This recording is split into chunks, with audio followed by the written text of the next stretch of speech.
Hello there, assalamu alaikum, welcome back to my YouTube channel. এখন actually হাতে নিজের কোনো বাইক নাই, যার কারণে ব্লগ তো করা হয় না, প্লাস চ্যানেলটাও একদম ডাউন হয়ে যেতেছে। আর কিছু আগের কিছু কপিরাইট ক্লেমের কারণে চ্যানেলটা আরও বাজে অবস্থা। তো বর্তমানে যে পরিস্থিতি চলতেছে, দেশটা মাত্র স্বাধীন হয়েছে। স্বাধীন হওয়ার পর এখন আমাদের দেশের বিভিন্ন জায়গায় বন্যা, আমাদের অঞ্চলের আশেপাশে বন্যা চলতেছে। তো মোটামুটি সবাই একে অপরকে সহযোগিতা করে আমরা মানে এই দুর্যোগটা মোকাবেলা করতে হইব। আর অনেকদিন পর চান্স পাইছি একটা ভিডিও করার, তাই করতেছি। আজকে আমি মোটামুটি আমার কিছু প্রবলেম আমি শেয়ার করবো আপনাদের সাথে। আমার এই মোটু ব্লগিংয়ের প্ল্যানটা অনেকদিন আগেই ছিল, বাট করা মানে সিচুয়েশন ওয়াইজটা অ্যাকচুয়ালি ক্রিয়েট হয় নাই। যে কোনো একটা সময় ফ্যামিলির থেকে ওইটা মানে সাপোর্ট দিছে, মানে টাকা দিয়া সাপোর্টটা দেওয়ার কারণে আমি শুরু করতে পারি। শুরু করার পর এখন যে জিনিসটা ইগনোর করার জন্য শুরু করছিলাম, ওইটা মোটামুটি প্রবলেমটা সলভ হয়ে গেছে।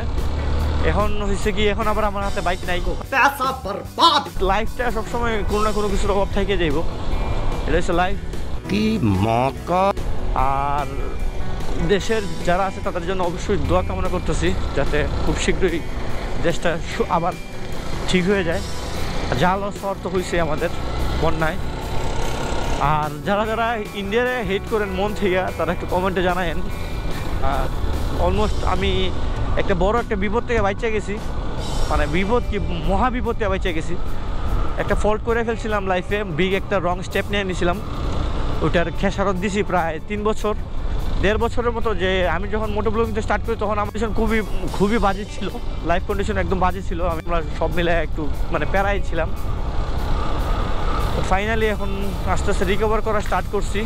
এখন কোনো ঝামেলা নাই, বাট নিজের এখন সামলাই নিতেছি। যদিও ফ্যামিলির কারণে অনেক কিছু প্রকাশ করি না, ফ্যামিলির সামনে যদি প্রকাশ করি যে মন খারাপ, আমার বাবা মার কাছে আমি একাই, আমরা 2 ভাই।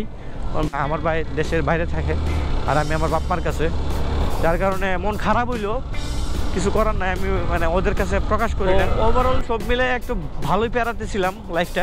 আমার মোটো ব্লগিংয়ের শুরুতে মেবি আপনারা দেখছিলেন যে আমি সকালে মানে ভিডিও করতে মানে বাইর হয়ে যেতেছি। অ্যাকচুয়ালি আমি তখন অনেক বেশি প্রেশারে ছিলাম, যার কারণে খাওয়া দাওয়া ঘুম একদম ছাইড়া দিয়েছিলাম। মোটামুটি রিল্যাক্স আছি, বাট এখন সবচেয়ে আর বাইরে আরেকটা কথা, আমি চাকরি ছাইড়া দিয়েছি ইয়ামাহা থেকে। আর এখন অ্যাকচুয়ালি আমার কাছে একটা বাইক থাকলে ভালো হইতো, আমি ইউটিউব চ্যানেলটা একটু আগায় নিতে পারতাম। বাট এখন অ্যাক্সিডেন্টলি আমার কাছে বাইক নেই। লাস্ট যে মেট্রোটা ছিল ওইটাও বিক্রি করে দিয়েছি। এবার আমি ওইটা কোনো সিওরিটি দিতেছি না, আর ফিনান্সিয়াল কন্ডিশন এতটা ভালো না, প্লাস নিজেও চাকরি মাকরিতে নাই। এখন একটু বেকারই আছি, নিজের একটু সময় দিতেছি। আর চা গাছ তুলে মেবি তারা রেস্ট নিতেছে।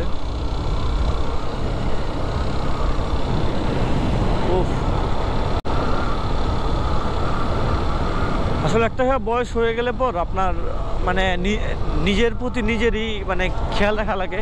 আর তখন আপনি আপনার কাছের মানুষদেরও আপনি চাইলেও আপনার দুঃখ ইমোশন এগুলো দেখাইতে পারবেন না, কারণ এইজ ম্যাটার করে, বা আপনি যাদের ভালোবাসেন তাদের স্টেবিলিটিও মানে ম্যাটার করে। তো ওভারঅল সব মিলে লাইফটা ভালোই আছি আলহামদুলিল্লাহ। আল্লাহ মানে ভালোই রাখছে, ফ্যামিলিতে ভালো রাখছে, এটা অনেক কিছু।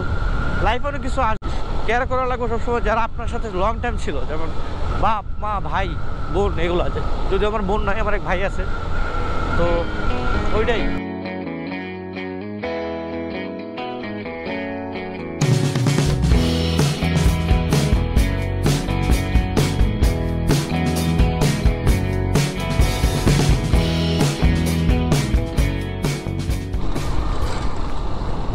হ্যাঁ, এতক্ষণ রাস্তা ভালোই ছিল, রাস্তাটা হালকা ভিজা ভিজা ছিল। আর এখন আবার রোডটা বেশি দিক দিয়ে। সময় বাঁচতেছে 1:39, ব্যাক করতেছি আমরা। এদিকে প্রচুর সিএনজি, যে রোডটা দিয়ে আসছে ওইটা তো সিএনজি চুনাগড় রোড, আর হবিগঞ্জ স্টেশন বাইপাস রোডে প্রচুর সিএনজি। সো স্লোলি যাওয়াটাই বেটার।